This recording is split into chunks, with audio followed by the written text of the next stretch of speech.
Dear friends, today we are going to be looking at sutta number 97 in the middle length discourses, which is called Dhanañjāni. Dhanañjāni is the name of a person. It means wealth appropriator or wealth stealer. He was a tax collector, a corrupt tax collector. You might think that this sutta is kind of trivial or something compared with the profound subject matter that we're speaking about during this winter retreat. But I brought it out because Bhikkhu Analayo mentioned this as a proof that a person can develop and cultivate the divine abidings, the Brahma Viharas, even if they are not yet able to obtain fully entering into the jhana meditation, not fully able to accomplish samadhi. So he gives a few examples of that. And this is very important. It's important to give a hope for people who may be too busy or something to do with their psychology or their karma, that they don't have that type of meditation. And yet the Brahma Viharas is still a very significant, important, beneficial practice. And it may be the way that could be their entrance to obtaining Samma Samadhi, which is an essential part of the Eightfold Noble Path leading to awakening.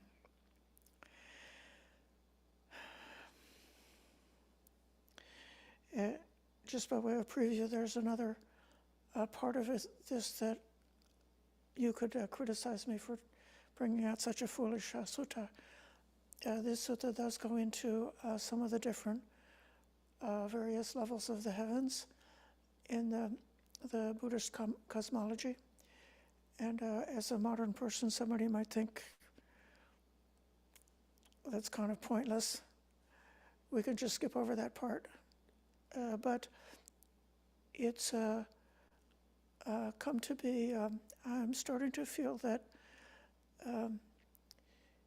it's very important to realize all of these different realms are part of the Kama Loka, which is the world that we occupy, where we are dominated by the five physical senses, and we are deeply programmed to look for happiness through a pleasant experience with the five physical senses, and to avoid painful experiences with the five physical senses, even if we can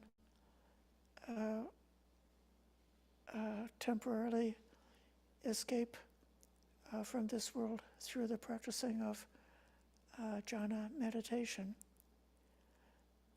We have to then emerge from meditation and fall back, in which we're, one author said, it's like a tyranny. We're under the tyranny of being ruled by the five senses. That's an aspect of the dukkha, of the level to which we exist. And so, let's come right ahead. I move the mic closer. Okay. Is that better sound-wise? Let's come ahead and look at this sutta.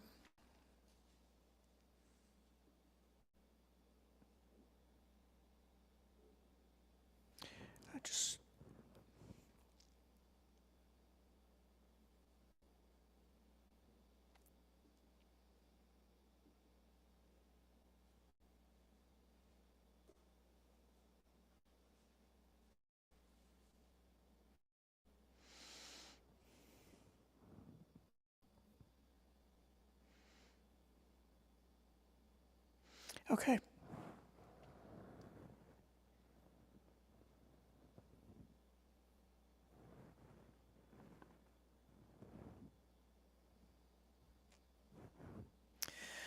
At one time, the Buddha was staying near Rajagaha in the bamboo grove, the squirrel's feeding ground. Now, at that time, Venerable Sāriputta was wandering in the southern hills together with a large sangha of mendicants. Then, a certain mendicant who had completed the rainy season resident in Rajagaha went to the southern hills, where he approached Venerable Sāriputta and exchanged greetings with him. When the greeting and polite conversation over, he sat down to one side, and Sāriputta said, "Reverend, I hope the Buddha is healthy and strong." "He is, Reverend. And I hope the mendicant sangha is healthy and strong." "It is." And then he says, "Reverend, at the rice checkpoint at the city gate, there is a Brahmin named Dhanañjāni. I hope that he is healthy and strong. He too is well, but is he diligent?"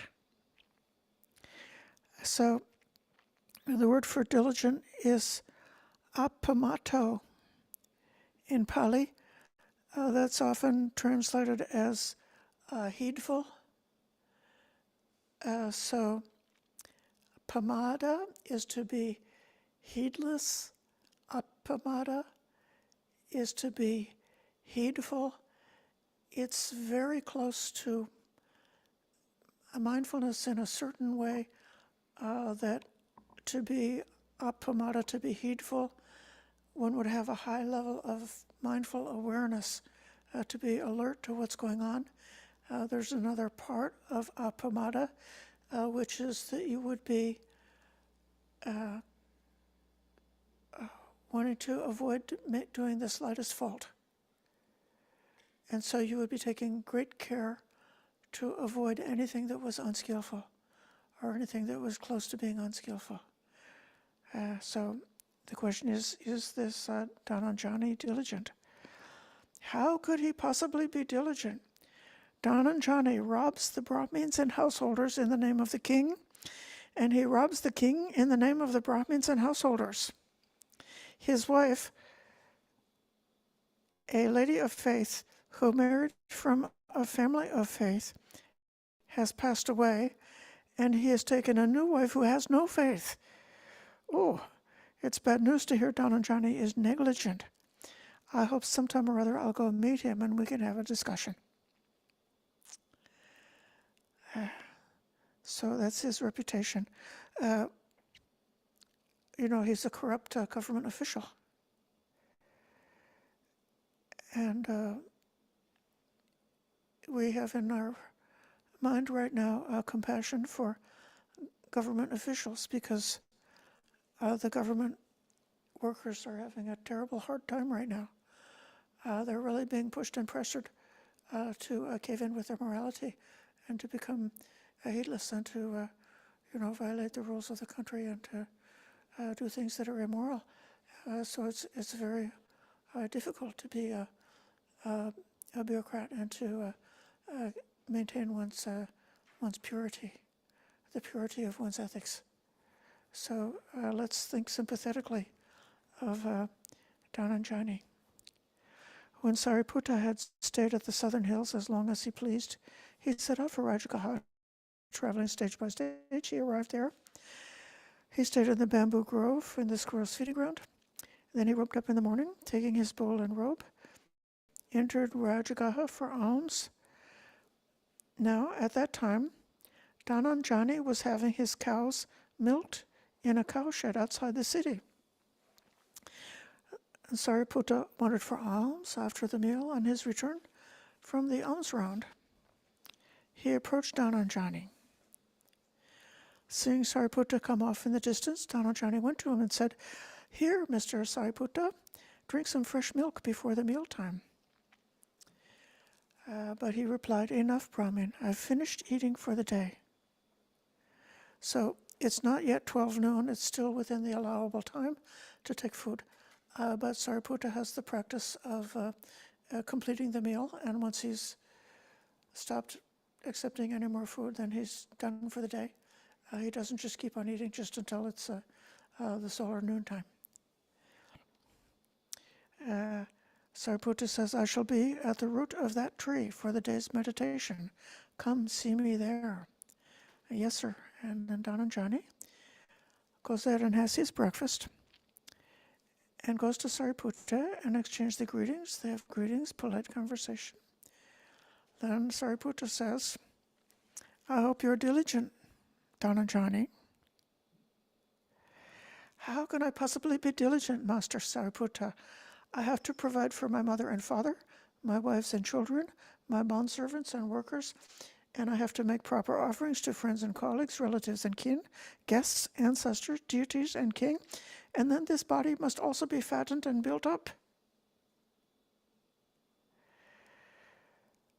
I read this sentence a couple of weeks ago. It's a wonderful example of how a person who is, like you could say, caught up in the eight worldly winds, thinking at a superficial level.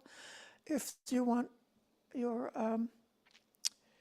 mother and father to be wealthy and healthy, and if you go and steal some medicine to give to mother and father, or if you want your company to become famous and have a good reputation, you could use dishonest advertising to brainwash the people to create a good reputation for your company. In all kinds of ways, superficial seeking, not only seeking for a pleasant sensation for your own self, but seeking to provide pleasure to all the people that one is associated with, can lead one to become even more heedless on behalf of others than one would be heedless on one's own behalf. How much do we think about taking care of our responsibilities and helping others, and in so doing we neglect our own welfare?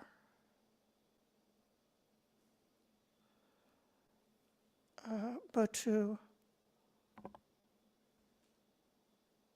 harm oneself by neglecting one's own ethics or one's own meditation, one's own spiritual practice, because we're so busy serving others, it's not the right way. It's the wrong way. I'm going to stop sharing for a second and seeing if anybody agrees with me or disagrees about that point.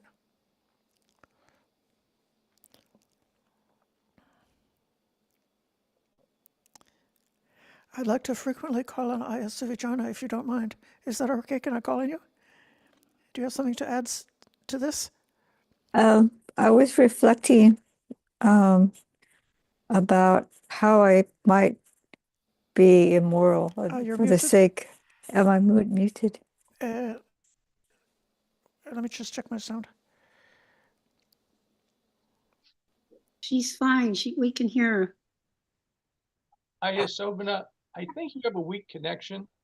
Sometimes it hangs, and sometimes the screen doesn't paint when you're showing the sutta.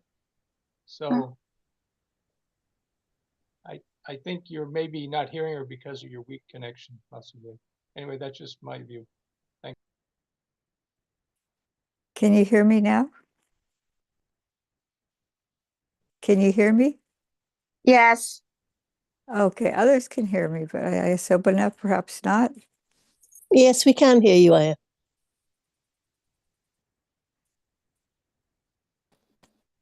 I can't hear Ayasopana. Ayasopana, maybe someone could write in the chat that we can't hear her. I think you're muted. Your little She is. mic is locked out. She's muted. Oh, I'm unmuted. Okay, there you are. Now we're all together now. Okay, so you were asking The me. computer is very fussy today, so very touchy. The computer is so touchy. If I even touch it, then it gets irritated and aggravated. So we'll send the computer lots of compassion. And Ayasobin is also. So I'll just speak a little bit since she asked me Yes. about, yes, okay. Yeah, I was reflecting on how one might be myself in the past, because I was reflecting on sila earlier, and the fact that the remorse stops one from, because I was looking at the sutta, remorse stops one from doing unwholesome acts. Once we think about something we did in the past, and then, but also to rejoice. So I was thinking about how, like 40 years ago, when I was still married, we set a mouse trap, and then I saw the trapped dead mouse, and there's a snap trap, and I felt so bad. And it was added to protect. I was thinking we were protecting ourselves because the mouse was in the electric stove, and it could chew the wires or build a nest in the stove and cause a fire or something. But I didn't have any understanding of a live trap at the time. So then I was also reflecting on myself. I think I hadn't killed any mice or anything like that since then. I felt so much remorse. But then I had this memory of seeing a flea on my baby when my son was a baby. And so I got a flea collar for the cat. We had a cat.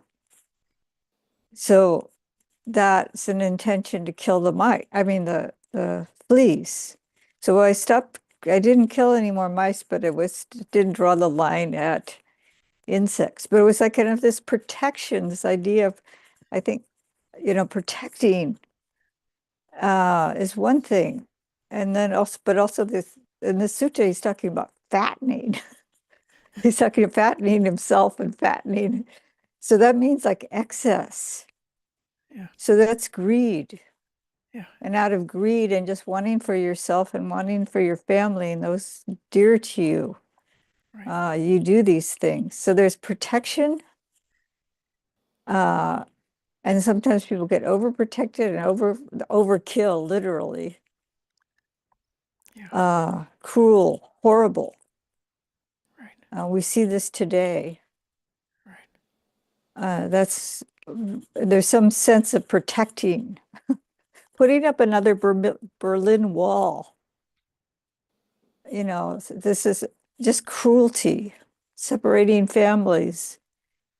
It's all this kind of sense of wanting to protect what's mine, or wanting to ensure that I keep having enough or more. My idea of enough is like this, it's way over the top. So, but I think as we develop our sila, our ethical behavior, we have to get more and more refined. Like I was saying, I stopped killing rodents. I didn't, but a flea or an ant or something like that. It wasn't until I started taking the 5 precepts that I stopped killing any kind of insect. It's harder for me to see my similarity, but later I got more and more sensitive to little ants are frightened when you try to catch them. You try to remove them, they're frightened. Yeah. So we become more and more sensitive. Yeah.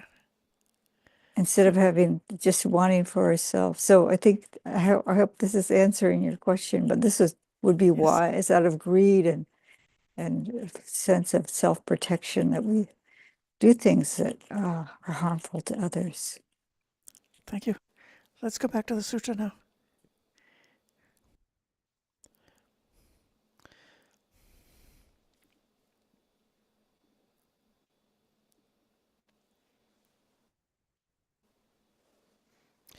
Now this next part, I think, is an amazing transition.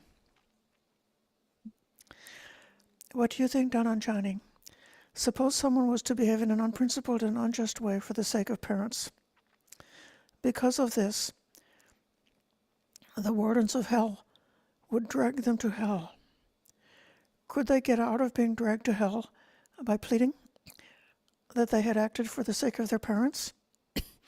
Or could their parents save them by pleading that their acts had been done for their sake? No, Master Sāriputta. Rather, even as they were wailing, the wardens of hell would cast them down into hell. And what do you think? Suppose one was to behave in an unprincipled and unjust way for the sake of their wives and children, bondservants and workers, friends and colleagues, relatives and kin, guests, ancestors, deities, king, or for fattening and building up their own body.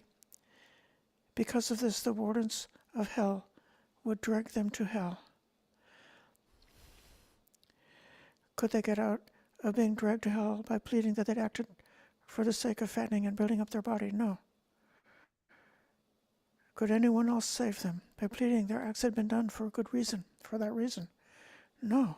Even as they're wailing, the wardens of hell cast them down. And now, I compare this to a person who is mentally ill. There can be a very strong connection between mental illness and immorality. Even if you went to prison and sympathetically talked and examined all the prisoners in jail who had committed serious violent crimes, you would find that so many of them have experienced so many different kinds of social injuries, physical injuries, so much suffering that their capacity for moral reasoning may be impaired in some kind of way, and the way that they may suffer because of those life experiences, not to mention their present mode of existence, is like being in a hell realm. But I think that psychiatry or psychology these days has noticed that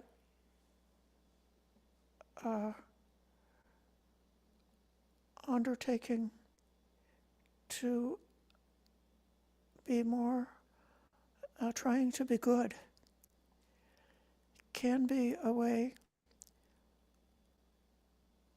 that a mentally ill person could take their first steps to come out of mental illness, together with all the other things that might be done by way of treatment for mental illness. Trying to be good can be a part of getting back on the ladder, going towards health.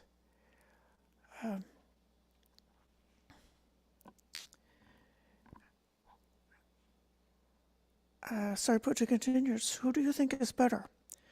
Someone who, for the sake of their parents, behaves in an unprincipled and unjust manner, or someone who behaves in a principled and just manner? Someone who behaves in a principled and just manner for the sake of their parents. See, this is the powerful motivator, that the idea of generosity, the idea of helping another, can be the real turning point for a person to turn away from mental illness and towards health, or to turn away from crime and towards virtue, because of generosity. Not, they may not yet think, I can do this for me, because they may still feel so much remorse and so much guilt, to feel that they're not even worthy of being saved.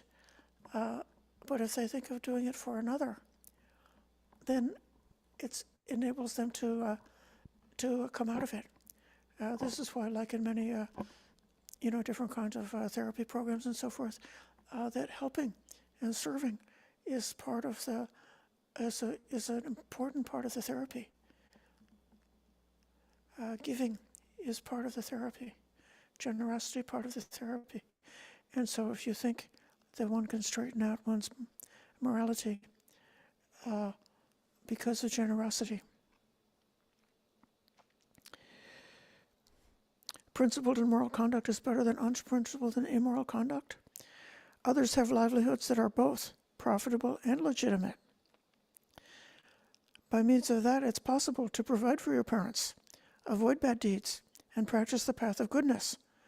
And likewise, for the sake of one's wives and children, bondservants and workers, friends and colleagues, relatives and kin, guests, ancestors, deities, kings, and even for taking care of your own physical health, taking care of your own body. One can find a way which is principled and just. Principled and moral conduct is better than unprincipled and immoral conduct. Others have livelihoods that are both profitable and legitimate. By means of these, it's possible to fatten and build up your body and avoid bad deeds. Practice the path of goodness.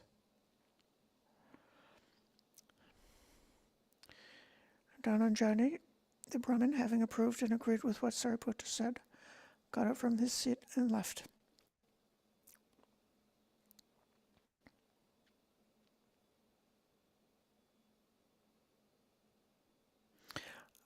I hope you'll forgive me for offering something that's so simple. But actually,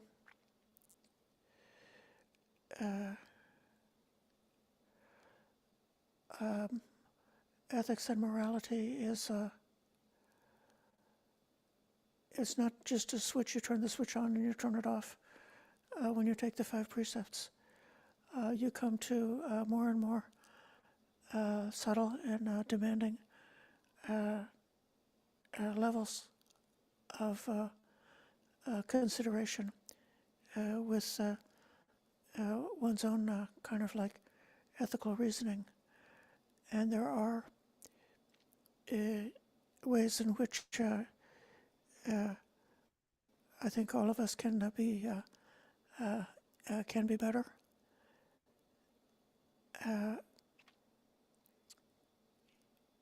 And this thought of generosity could be one way of overcoming the hurdle. There may be other, barriers to going to the next level from wherever you may be. Could be that you say, well, this is my habit. Oh, it's not so bad. It doesn't really hurt anybody. As long as I'm not hurting anybody except myself, then does it matter? This is my character, what I've inherited because of all of my previous experiences in my lifetime, and it's not so easy to clear it off. So I'm wondering if Ananya and then others can comment about what it takes to go to the next level. Ananya, I'll call on you. Well, a couple of things just to back up just a little bit. This sutta is also a good example of the end justifying the means, using that as a rationalization, that the end of what happens, all the grifting and illegal maneuvers or whatever, cover-ups or flat out corruption, is by way of supporting the family and the extended family and the employees, etc.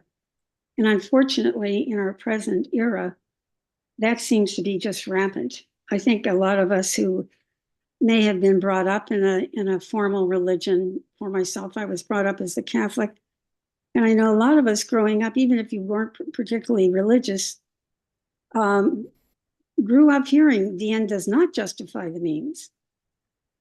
And that's really something that's a problem presently, of having the moral clarity of what, what's wrong. I mean, grifting is wrong. Corruption and, doing things that are illegal are simply wrong and immoral. And the other thing, part of this is that when we're doing all those kinds of illegal or not, unskillful things, it's a huge level of distraction. So you don't ever have to really face what's going on with yourself. Or where, you're not listening to if there is the proverbial something on your shoulder saying, that really isn't a good idea. And you keep ignoring it, and keep, creating all these various kinds of things to distract yourself, because you can't get a grip and are afraid to actually confront what's going on in your own mind and in your own heart. And again, living in the modern era, we have distractions beyond distractions. There's a screen for every occasion, for everything, for every function. There's a screen upon screen upon screen. So, and getting down, and I've said to myself for years that the simple things are the hardest. When you get something down, you peel away by various means. Sometimes it's therapy, and certainly having a spiritual practice, a meditation practice, as the people here have. It helps to peel away the onion of all that collective debris and detritus that we collect over the years of unskillful thinking, and remorse perhaps over unskillful actions. So you get it through meditation and through the practice. It's possible to get closer and closer and clear out that kind of junk, and have a good look to say, okay, who am I and what am I about? What kind of thinking do I really have? What are my thoughts and perceptions? How do I view life? What are my relationships like? And it requires a sangha. It requires support. So there is the teacher and there is the support of the sangha to stay with that practice, to help you get through those thoughts, and to encourage you or advise you when you do hit a wall or something is particularly painful to work through, or it's just obfuscated, just having a hard time figuring it out. So you get the extreme of present example of this Dhanañjāni, and it's the nature of reality on planet Earth, and it's going to require some very clear thinking and a lot of help to get rid of that debris and to come to clarity and move forward and advance into a deeper practice. Thank you. I agree. I'm going to tell a story about Ayasivijana before I call on Maggie and Damon. Years and years ago, there was one occasion when Samaneri Sivijana had something happen that was not fair to Samaneri Sivijana. And I lost my temper on behalf of Samaneri Sivijana. I spoke rudely to my teacher, Mantaji, about it, and with profound consequences in the course of my life. But the thing is that I would not have lost my composure if it would have been something that was happening to me.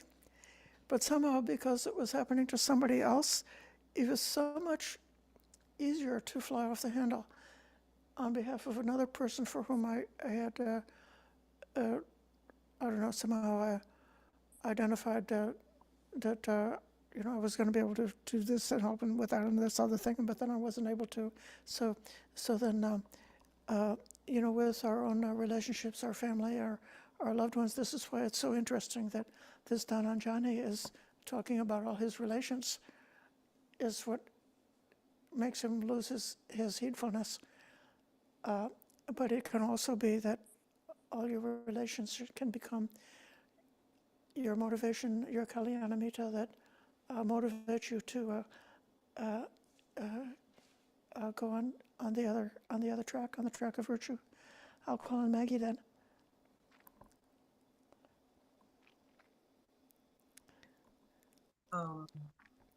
I think this is very important, this concept of there's really no excuse. Because I coordinated a family program for several years, and the family members were family members of people being treated for addiction. And I heard so many excuses for bad behavior. And but I think in doing it for their children and doing it for their parents and doing it for all these other people, but stepping outside their own path and going against their own moral code. So it sounds so simple, but I hear people all the time getting off track for other people, or because of other people, or because of the conditioning of our culture, or some social norms that are out there. So I think it's very important to realize that for myself, I'm on the road less traveled. And it is a solo journey in many ways. It doesn't mean I don't benefit from the interaction with others and support, but the essential journey is your own. And I think the Buddha said that quite clearly. So it's what brought me to Buddhism in the first place.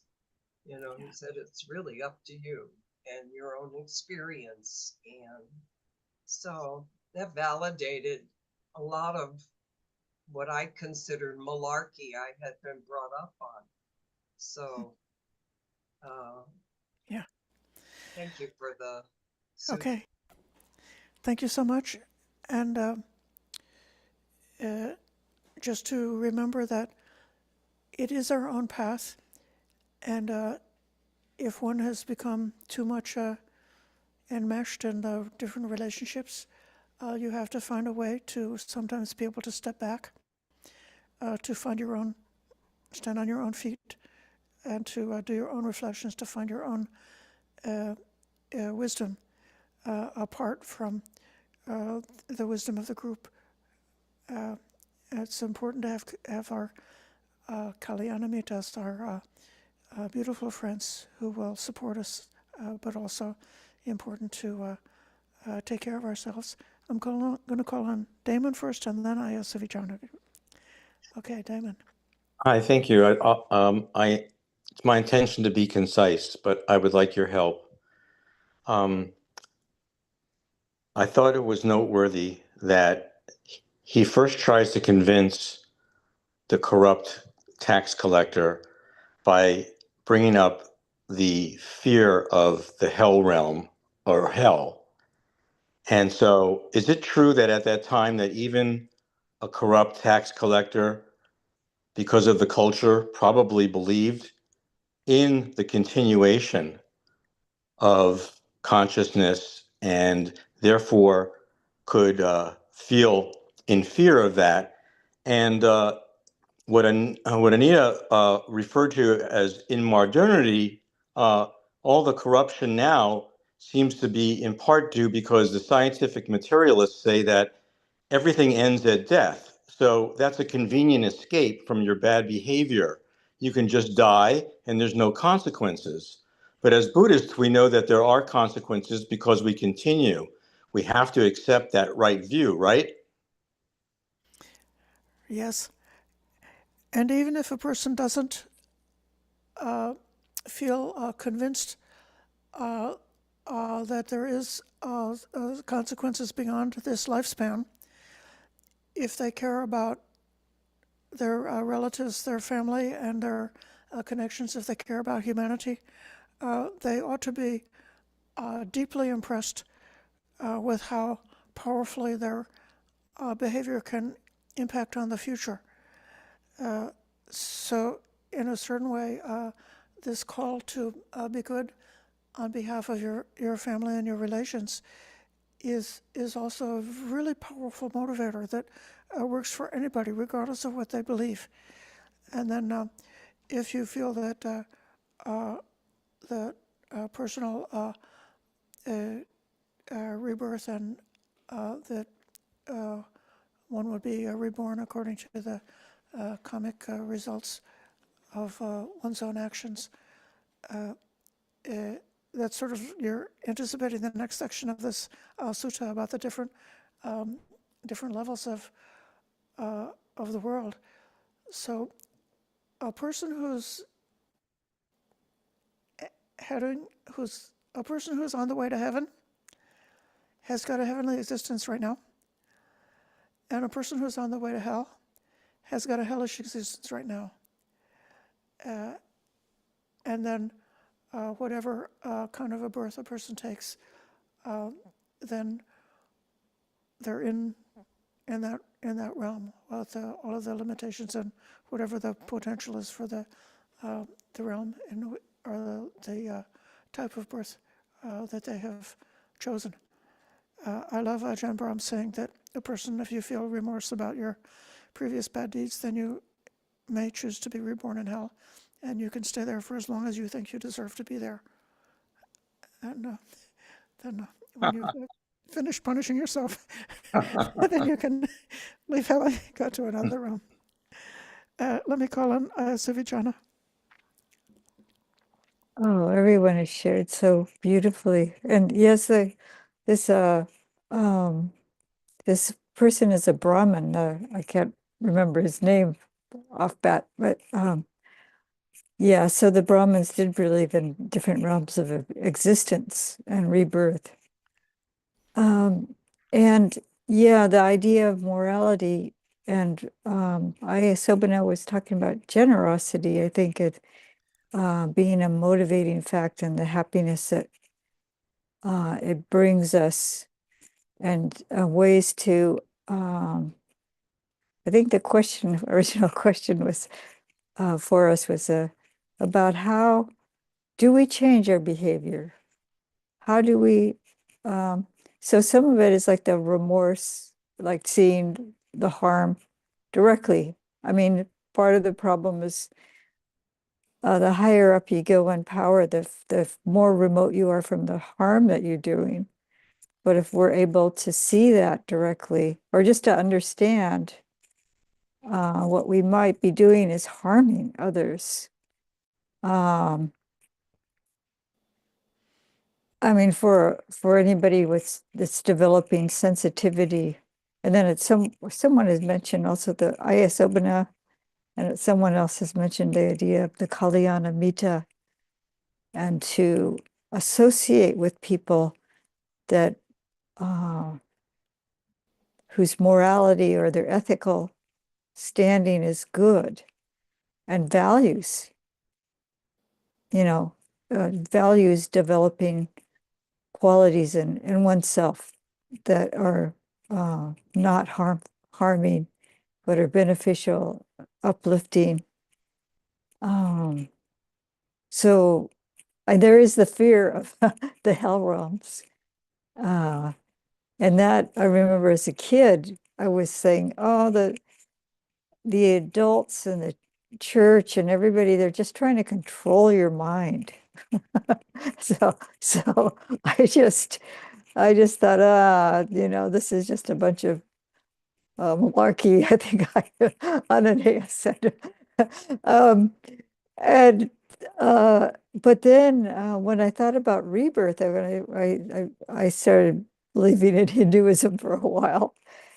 I thought, wow, yeah, the consequences could go on for lifetimes, my behavior. And then just it's more and more sensitive to other beings. So generosity was one idea, or caring for our families and being generous to our families, and the fear of hell and damnation. But I think that the best is associating with those who have qualities that we respect, that have ethical conduct, and really seeking to reinforce our own good behavior that way. So anyway, I hope I didn't ramble too much, but that was my thoughts. Thank you. I'm just calling on Richard, and then after you speak, we'll go back to the sutta.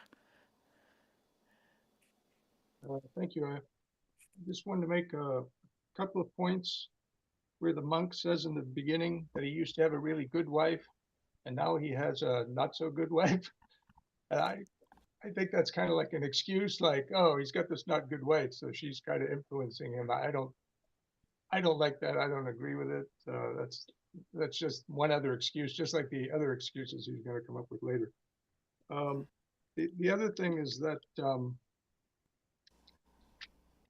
when they're talking about, the wardens of hell are going to take you and bring you to hell when you die, but in the Samyutta Nikaya, Book 4, Section 36, the Vedana Samyutta, Sutta number 4, Bhikkhu Bodhi calls it the bottomless abyss. I won't read it, but the Buddha says that people speak like this, but the real bottomless abyss, the real hell, is that when you experience some pain and suffering, and then oh, woe is me, why is this happening to me? What is it, the two arrows, right? You get struck with the first arrow, but there's the second one, right? So what the Buddha says is that's what he calls the bottomless abyss, the patalas, the painful situation. And there's also other suttas. I can't give the number right now off the top of my head, but where the Buddha says that one ferries on from one life to the next by one's chitta, one's state of mind. So if one has a lying, thieving, cheating, violent, whatever combination, state of mind, then one goes to take a very bad birth. But if one has good quality state of mind, then one goes to the heavens, is what he says in the sutta. So I think some of these ideas, like, these descriptions of these hells and these wardens of hell dragging you off there and all kinds, I think those are kind of later additions that were sort of maybe culturally popular or something, and they eventually kind of crept in and blended into the suttas. Anyways, that's my point. But thank you very much for listening. Okay. Well, the next part that we're going to look at is going to be connecting with these different levels. And I just want to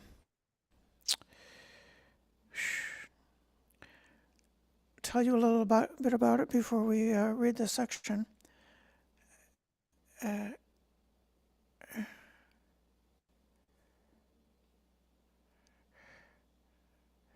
Okay.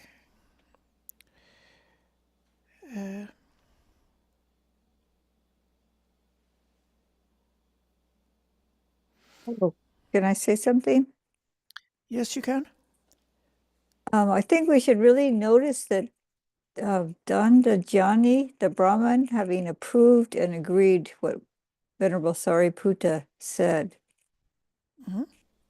that I think that he was impressed. Yes. Thank you. That he did agree, he was agreeing to the Sāriputta's point. So I think that's a really important thing to keep in our minds. Right. It's a turning point. These are the levels in the planes of existence. There's 31 of them.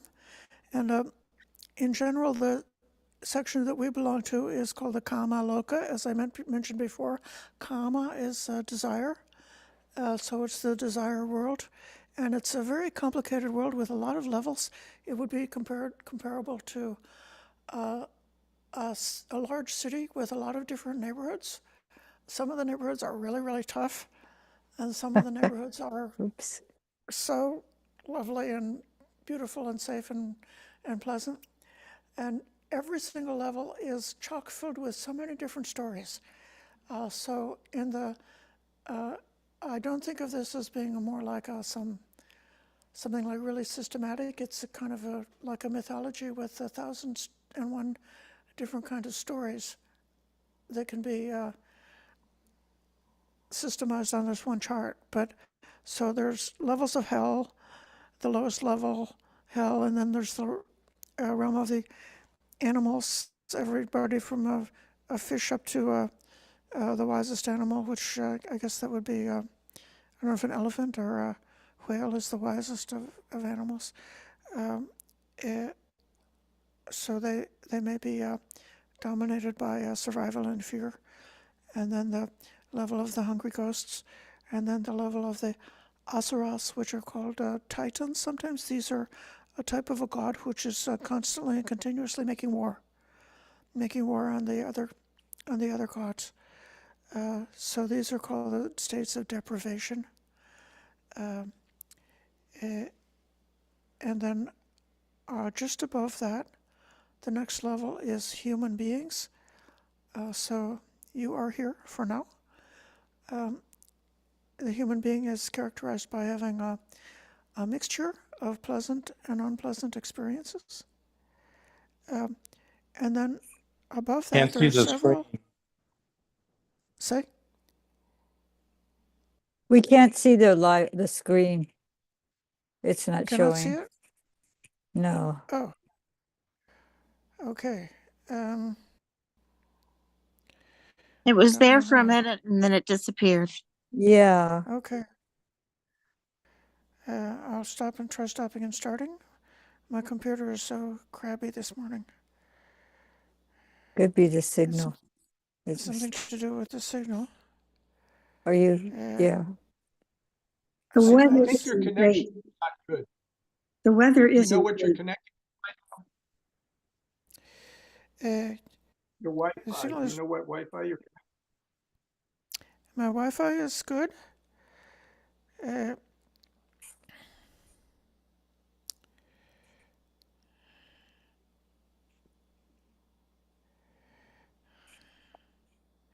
Well, maybe I'll just tell you about them rather than letting you look at a chart.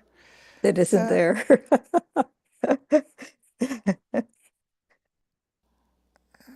Okay, so there are many levels called devas, or gods, or heavenly levels that are still part of the same world that we're in. So the humans have got this mixture of pleasure and pain. In the hell realms, it's mostly painful. And then in the heavenly realms, it becomes more and more and more dominated by pleasant feelings.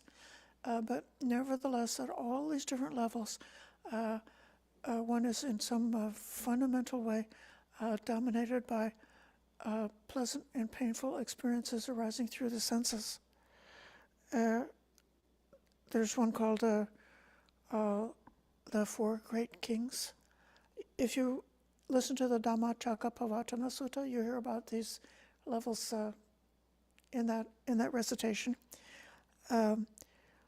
So the yakas and tree spirits and earthbound and goblins and trolls and fairies and centaurs and other kinds of non-human beings are at that level. And then there's the next one is called Tavatimsa heaven, which is the heaven of the 33 gods. We've heard about Sakka before. He was a devotee of the Buddha. He was a stream winner. And he had spoken about nonviolent ways of dealing with conflict. It says if people approach in a hostile way, the more they're hostile, the more you should become calm. And so Sakka is a good one. Then other levels, the highest level within this realm of Sakka is called the Devas who wield power over the creation of others. There's one called Devas delighting in creation. They like to imagine things, and then they live in the world that they imagine. And then the ones who control the creation of others. And this realm is especially notable because there's one very powerful god who lives there, and that will be Mara, the evil one, who is the god of delusion, who is dedicated to keeping us trapped within this kama loka and not allowing us to go beyond this kama loka.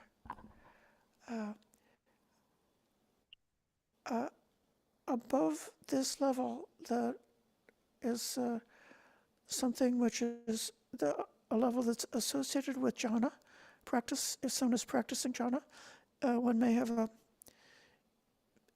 if you don't obtain awakening, you may have a chance to be reborn into what's called a fine material world. It's extremely pleasant.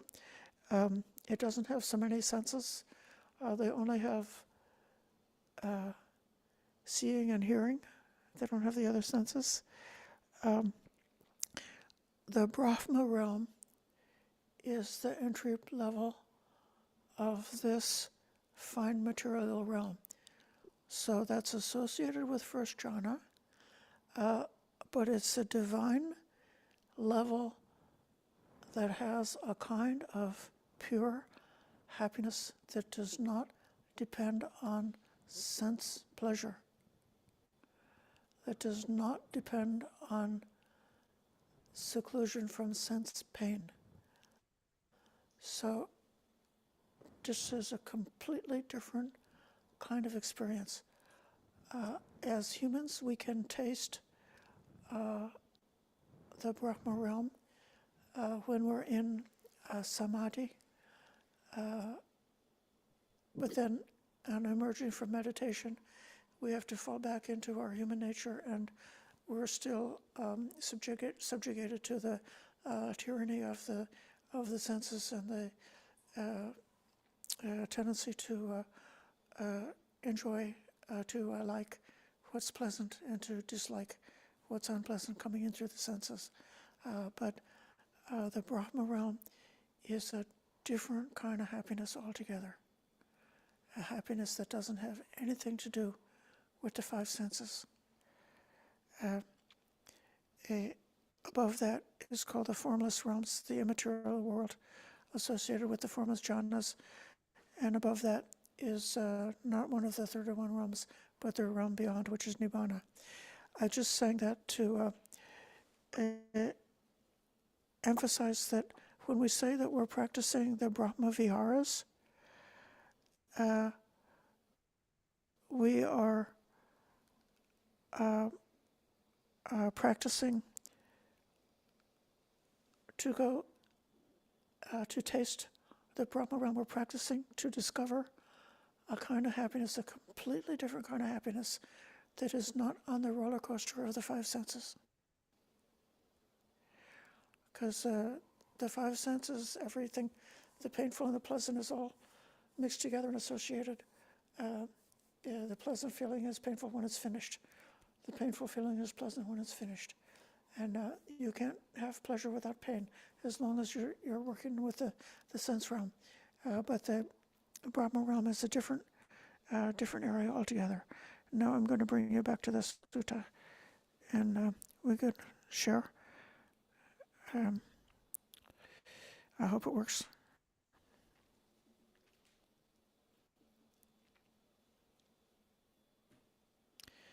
Now, can we see the sutta? No, I can't. No, not seeing it? Nope. Huh. Yeah, but the sutta is available at Sutta Central, which, we could sort of toggle Okay. over to. Yeah. Well, That's fine. luckily this one is not extremely complicated. So Oh, I'm there going it to, is. There it I is. see. We see it. It pops because in and out. But it's just popped in. Now Oh. it's popping in and out. Sometime later, Dhanañjāni became sick, suffering, and gravely ill. Then he addressed a man. Please, mister, go to the Buddha and in my name bow your head with his feet. Say to him, Sir, the Brahmin Dhanañjāni is sick, suffering, gravely ill. He bows with his head to your feet. Then go to Venerable Sāriputta, in my name bow with your head to his feet. Say the Brahmin Dhanañjāni is sick, suffering, and gravely ill. He bows with his head to your feet. And then say, please, visit Dhanañjāni at his home out of sympathy. Anukampa, that's the same as compassion. So the man does that. Sāriputta consents in silence. He robes up, takes his bowl and robe, goes to Dhanañjāni's home. He sits on the seat spread out. And he said to Dhanañjāni, I hope you're keeping well, Dhanañjāni. I hope you're all right. I hope the pain is fading and not growing. That is fading is evident and not it's growing. And he answers, I'm not feeling well, Mr. Sāriputta. I'm not getting by. The pain is terrible and growing, not fading. It's growing is evident, not it's fading. The winds piercing my head are so severe, it feels like a strong man drilling into my head with a sharp point. I'm not keeping well. The pain in my head is so severe, it feels like a strong man tightening a tough leather strap around my head. The winds slicing my belly are so severe, like a deft butcher or their apprentice were slicing open a cow's belly with a sharp meat cleaver. I'm not feeling well. The burning in my body is so severe, it feels like two strong men grabbing a weaker man by the arms to burn and scorch him on a pit of glowing coals. I'm not feeling well, Mr. Sāriputta. I'm not getting by. The pain is terrible and growing, not fading. It's growing is evident, not it's fading. And now, I'm Sāriputta sorry. is the- I just wanted to Yes. say I'm sorry for it looked like I was laughing because the description of the pain in his head is like a migraine, yeah, but just knowing from experience. But then he's also experienced, I mean, all through his body, this pain. I mean, can you imagine? This is like the hell yeah, yeah, on this earth. I'm sorry. Go ahead. now Sāriputta teaches him about the realms. Death is coming. He might have a glimpse of, or have a notion of which way he's going. Which do you think is better, hell or the animal realm? The animal realm is better. Which is better, the animal realm or the ghost realm? Oh, the ghost realm is better. Which is better, the ghost realm or human life? Human life is better. Which is better, human life or as one of the gods of the four great kings? Or the gods of the four great kings? Which is better, the gods of the four great kings or the gods of the 33? Oh, the gods of the 33. Which is better, the gods of the 33 or the gods of Yama? The gods of Yama. Which is better, the gods of Yama or the joyful gods? The joyful gods.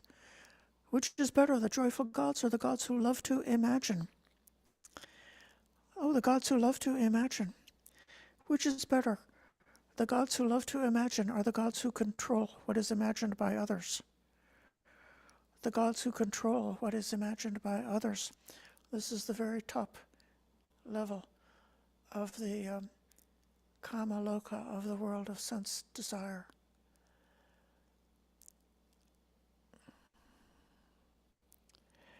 And then he says, which is better,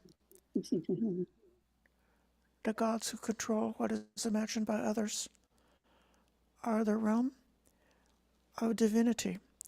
That's called the Brahma Loka, the Brahma realm. And he says, oh, Master Sāriputta speaks of the realm of divinity. See, he's a Brahmin. That's why he identifies with the Brahma realm, because he's a Brahmin. That's what realm they think they belong to. Mr. Sāriputta speaks of the realm of divinity. Then Sāriputta thought, these Brahmins are devoted to the Brahma realm. Why don't I teach him the path to the company of the Brahmas, the company of Brahma? Why don't I teach them the way to reach and be a companion with Brahma in the Brahma realm? Now he says, I shall teach you the path to the company of divinity, the divine abiding. Listen and apply your mind well, and I will speak. Yes, sir, he says. What is the path to the company with divinity? First, a mendicant meditates, spreading a heart full of loving kindness to one direction, the second, the third, the fourth, in the same way above, below, everywhere, all around. They spread a heart full of loving kindness to the whole world, abundant, expansive, limitless, free of enmity and ill will. This is the path to company with divinity. Further, he meditates, spreading a heart full of compassion, full of rejoicing, full of equanimity, to one direction, the second, the third, the fourth, above and below, everywhere, all around. They spread a heart full of equanimity to the whole world, abundant, expansive, limitless, free of enmity and ill will. This is the path to company with divinity.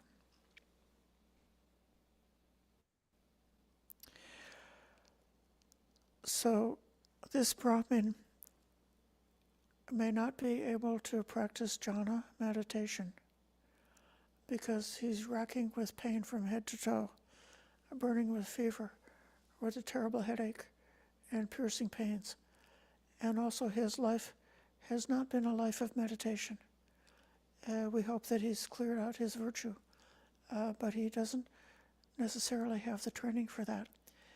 And yet, in this teaching, it's possible for him to practice meditating with the four divine abidings,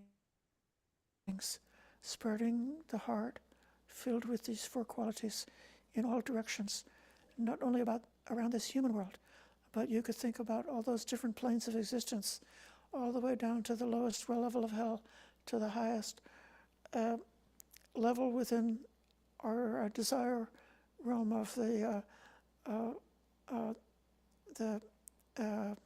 gods of who control the creation of others.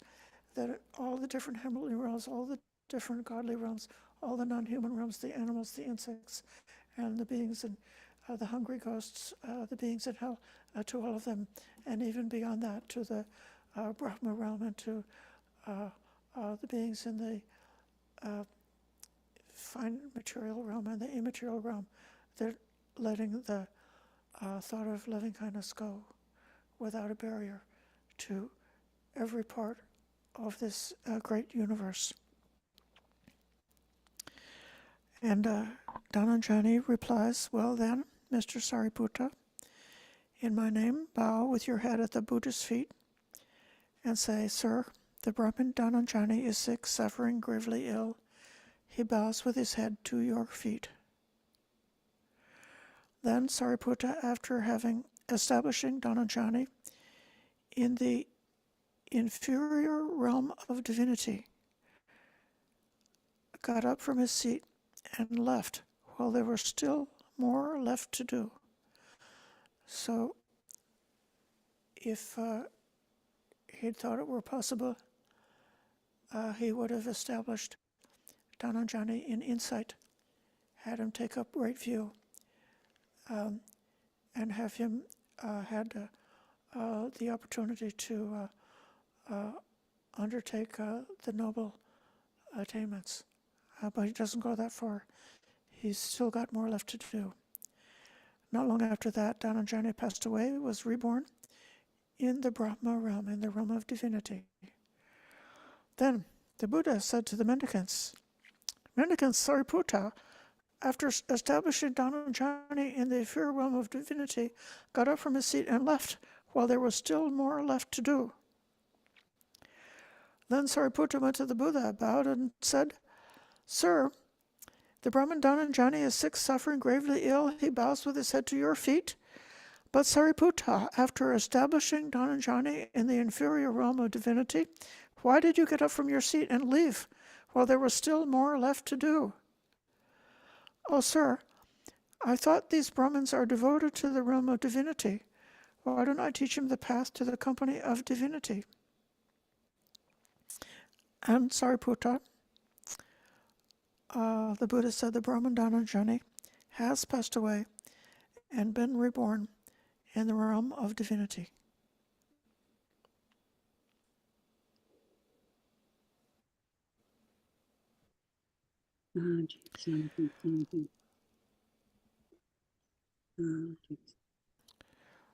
So, Ayasavijana? Yes, I have several thoughts about this. One is that his final request was Yes. that the Sāriputta go to the Lord Buddha and bow at his feet in his name. So I think he was at least established in faith. And Yes. and another thing is from the other suttas, I've noticed that there is this progression of establishing the lay people in sila and then teaching the Brahma Viharas. It seems like if a pattern, the Lord Buddha, the Kalama Sutta has that. There's a Salha Sutta. There's a number of suttas where there's this pattern where they established. So he must have, when Sāriputta reprimanded him, he must have given up and changed his behavior because he wouldn't have been able to access the Brahma realm. He wouldn't have been able to do the Brahma Viharas. It's almost implied that you have to develop your sila before you can develop the Brahma Viharas to a level where you're actually in the Brahma realm, which is so. But it's interesting that the Lord Buddha then reprimanded Sāriputta because he saw that the Brahmin had more capacity than that he could have like you were saying, been established in insight. Yes. It's not very clearly stated here that Dhanañjāni has obtained stream entry. If he had, they would have used some kind of language that he had confirmed confidence in the Buddha, Dhamma, and Sangha. So we don't think that he's got that. Now, it is certainly possible and beneficial for somebody who is a stream winner, a once returner and a non-returner, to practice the Brahma Vihara meditation as a pleasant abiding here and now, and as a support for realizing the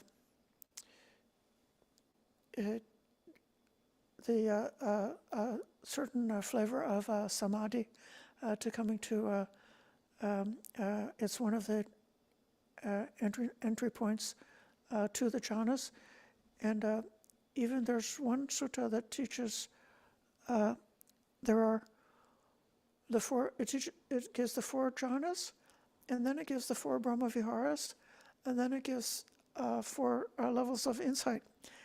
So this is a sublime practice, and even somebody who was a stream winner or a once returner could be reborn in the Brahma realm, and they could stay in the Brahma realm and listen to Dhamma talks and suttas and enjoy the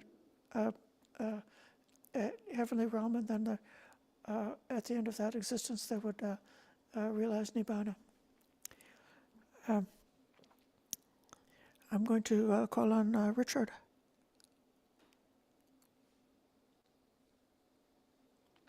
I think Damon had his hand raised first, but then he unraised it, but it's up again. Why don't you go with him first? Okay, Thanks. Damon. Thanks, Richard. Yeah, I'll be short. So what I just want to, the gist here is that he told him to meditate on the Brahma Viharas because that's all he thought he could really grasp. But would it really have been that much of a stretch to have him or instruct him on to meditate on the characteristics of impermanence since he was on his deathbed? You know, I mean, that's a pretty good place to start Well, he contemplating guessed about impermanence, right? impermanence. No, he would have said no. He already knows that. Yes, it does have. I mean, the Buddha doesn't really heavily scold Sariputta, but it is kind of an implied criticism, and this happens in several different places that the disciples are instructing a layperson and they don't go far enough because they don't realize that a layperson is able to obtain the noble levels of enlightenment. It's certainly possible. Thank you. I don't know whether Dhanañjāni would be able to really get it or not. Maybe he would. Oh, I see Maharajana has joined us. Have you been there all along?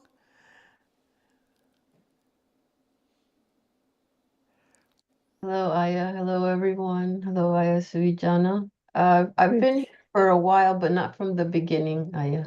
Okay.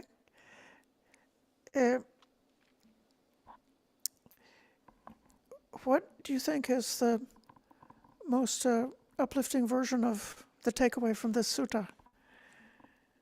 I mean, we don't want to stop at the Brahma realm, but at the same time, we don't want to be, we should be encouraged somehow. Well, Aya, I think that the Brahma realm is, it's pretty good.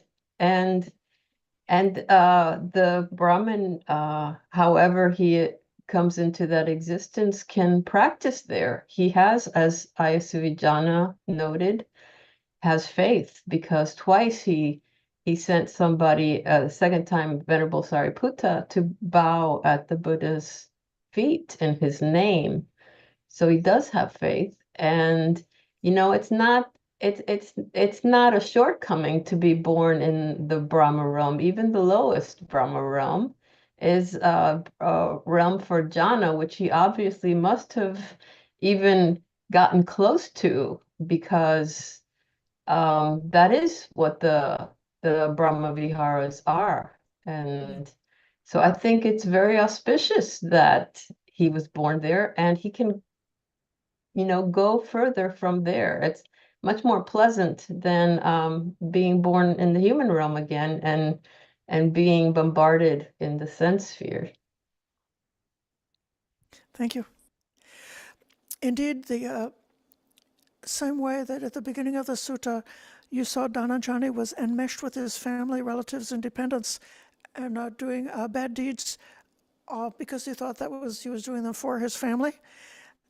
So just the same way, a person who doesn't know about the Brahma realm can be enmeshed in this realm of sense desire without knowing that there's anything else. And even to realize that by being able to obtain and get a taste of the Brahma realm by practicing the Brahma Vihara meditation, and then you can directly experience and know there's a completely different kind of happiness, which has got nothing to do with this world that we're trapped in. And when you know that, then maybe that would give you the faith to say, well, maybe even beyond that, maybe the happiness of Nibbana is actually something. There's something else. We're not trapped in the world that we occupy. Mm-hmm. And so that's one way of looking at it. Also, if we're really perfected the Brahma Viharas, we've overcome hatred, we've overcome cruelty, we're rejoicing in other people's goodness. We have the heart of equanimity. These are all like positive qualities that can be cultivated. And I imagine in the Brahma realm, you're free from hatred and anger and these unwholesome states. So so having the wisdom of the Buddha's teaching is maybe that's what he's lacking. He's going to have to return to a human realm or something like that. but he may just at least be established, as a sadhanusori or something like that, that he'll find his way eventually. Thank you. Please, I'm going to call on Richard now.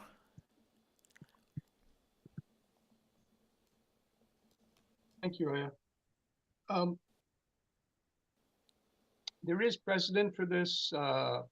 Scholars like Bhikkhu Bodhi sometimes say that verses are out of order in a sutta, according to his opinion.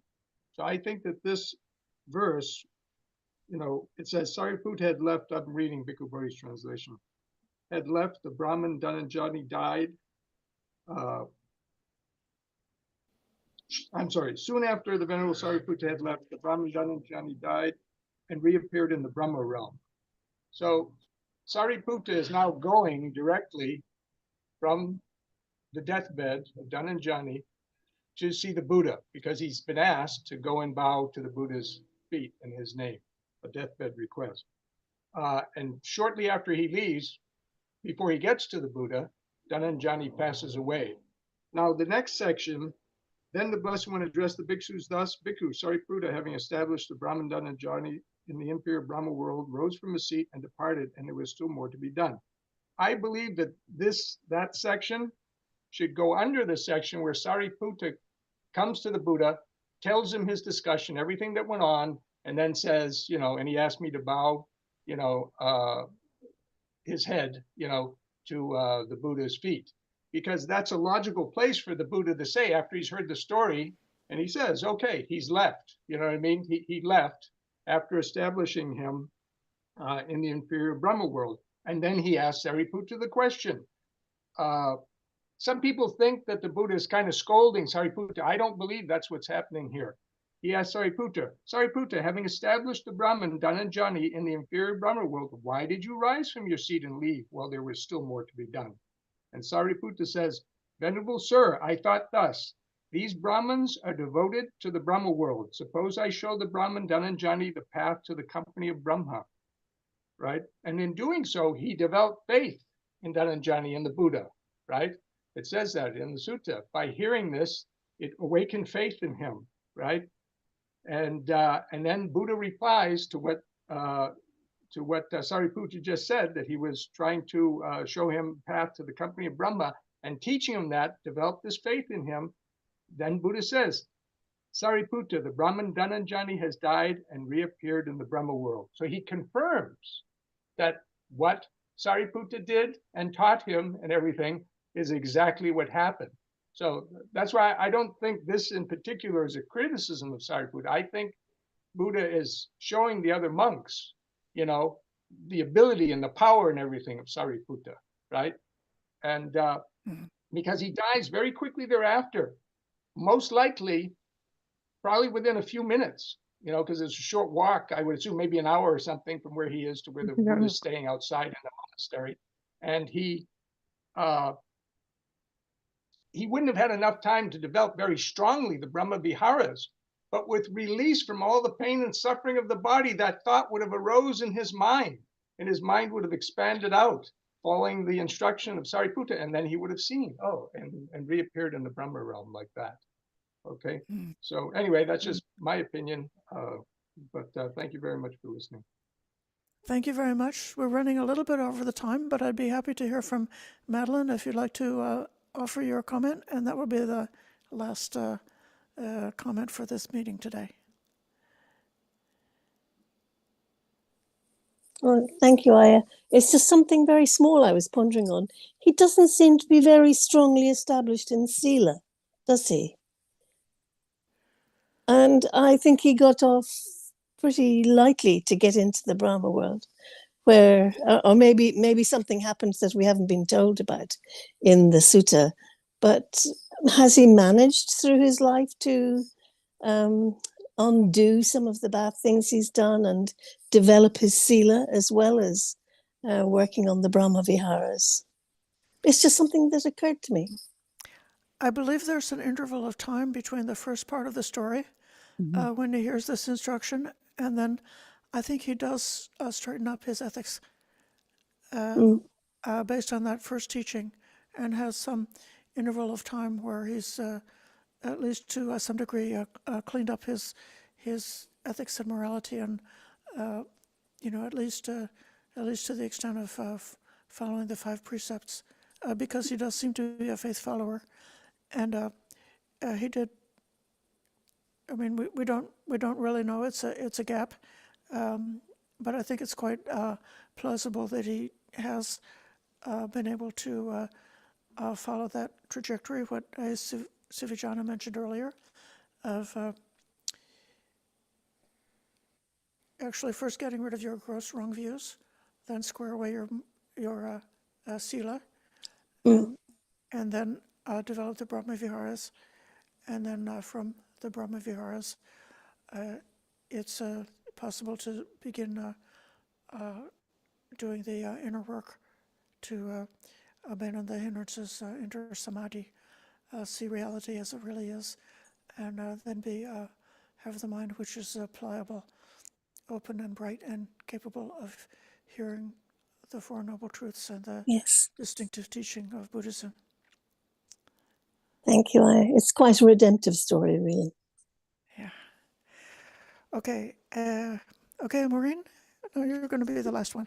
Yes, it's very brief. I agree with Richard. I think there's a huge involvement with the Brahmins, and I don't know when this sutta was finalized, but anyway, but I agree with Richard. Okay. Thank you. Yeah, and it's hard to know too. Sometimes the way things have been constructed in the suttas, and then the time periods between one thing and another, like Madeline was wondering about. It's important to because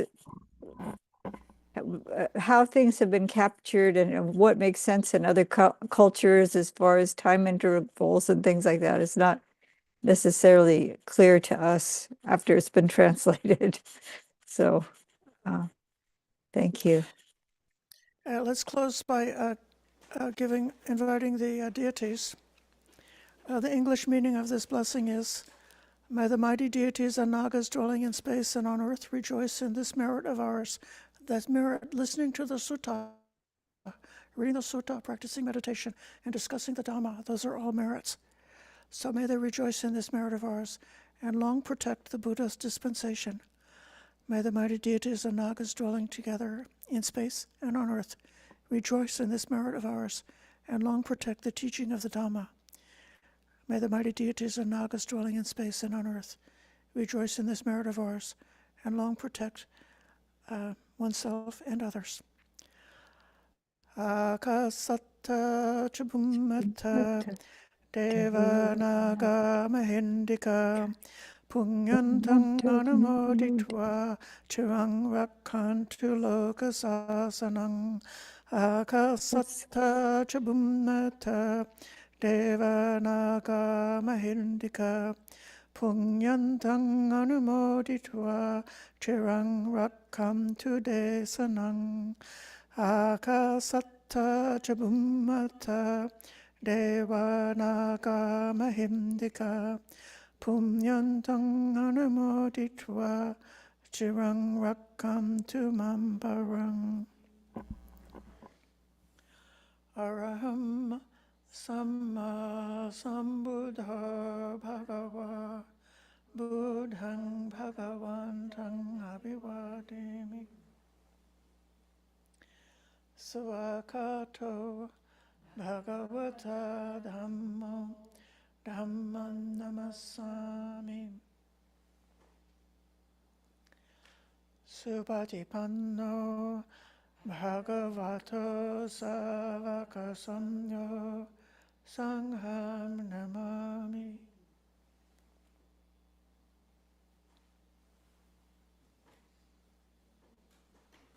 Thank you, Aya. Thank you. Okay. Thank you to all the eyes. Thank you. I think this is a powerful sutta, actually. Thank you so much. Thank you.